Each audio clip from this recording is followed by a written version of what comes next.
Hello and welcome back to pleasant parenting. तो आज की इस वीडियो में हम देखने वाले हैं कि आपने कॉन्सेप्ट के बारे में तो सुना ही होगा कि कंप्लीट सरेंडर, संपूर्ण समर्पण। समर्पण यानी क्या?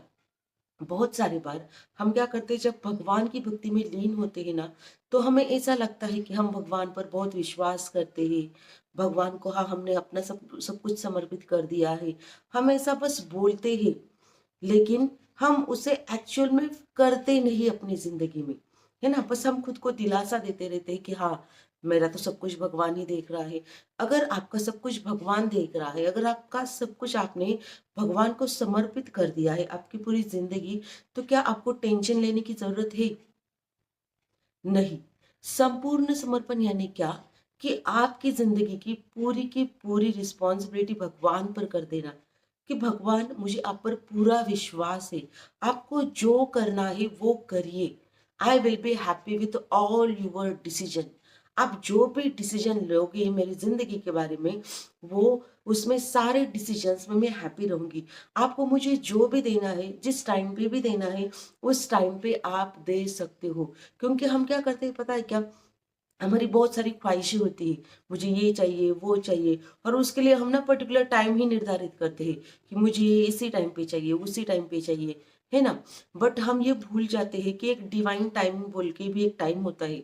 तो जब हमारे जिंदगी में कुछ चीजें अपीयर होना चाहती है, मीन्स उसका डिवाइन टाइम है, उसका योग है, वो तब भी होगी। मीन्स हर चीज का एक टाइम फिक्स है कि आपकी शादी कब होगी, आपकी बच्चे कब होंगे, आपके घर कब होगा, क्या कब होगा। बट होता क्या है कि हम बस ना चीजों के पीछे भागते हैं और उसके बारे में सोचते रहते कि मुझे ये चाहिए, मुझे वो चाहिए।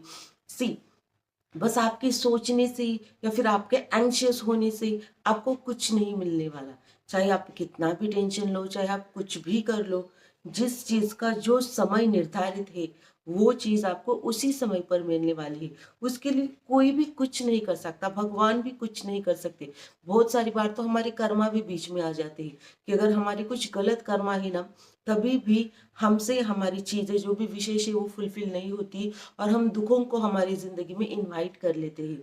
तो इसलिए तो कहा जाता है कि हमने हमेशा अपनी जिंदगी में अच्छे कर्मास क्रिएट करने चाहिए, है ना। तो अगर कर्मा की बात छोड़ दे, तो डिवाइन टाइम भी होता है जिस पर हमें निर्भर रहना पड़ता है। तो अगर आपका भगवान पर भरोसा है, तो आपको उस टाइम के लिए वेट करना चाहिए, चाहे वो जब भी आए।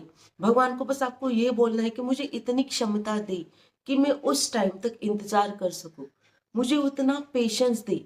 कोई अदर चीजें मेरी जिंदगी में इंट्रोड्यूस कराए। फॉर एग्जाम्पल, आपकी अगर कोई एक विश है, आपको उस चीज से डिटैच होना पड़ेगा। अगर बार बार आप बस उसी चीज पर सोचते रहोगे, तो आप बहुत ज्यादा एंग्जियस हो जाओगे, बहुत ज्यादा आपको जिंदगी बोरिंग लग जाएगी, क्योंकि वो चीज आपके पास नहीं है।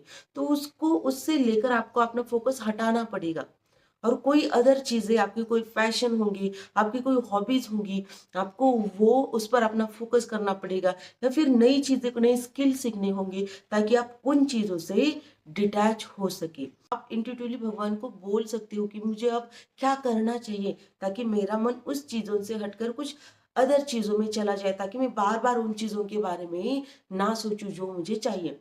आप ही देखोगे कि जब आप दूसरी चीजें करने लग जाते हो ना, जिसमें आपका इंटरेस्ट है, तो आप उस चीज को भूल जाते हो, है ना। तो आपको आपका ध्यान भटकाना है, उसके लिए आप मंत्र चैंटिंग करने लग सकते हो। कि जब भी आपको उस चीज के बारे में याद आए जो जिसे आप बहुत चाहते हो, आप मंत्र चैंटिंग कर सकते हो। आप थोड़ी बहुत आपको एंटरटेन करवा सकते हो, बस थोड़े टाइम के लिए। बस कंटिन्यू आपको मोबाइल को स्क्रॉल करते नहीं जाना है। उसके बाद आप अपने हॉबीज, अपने पैशन को फॉलो कर सकते हो। Just go with the flow, यानी क्या, जैसे चीजें हो रही है उनको होने देना, बीच में इंटरफियर ना करना।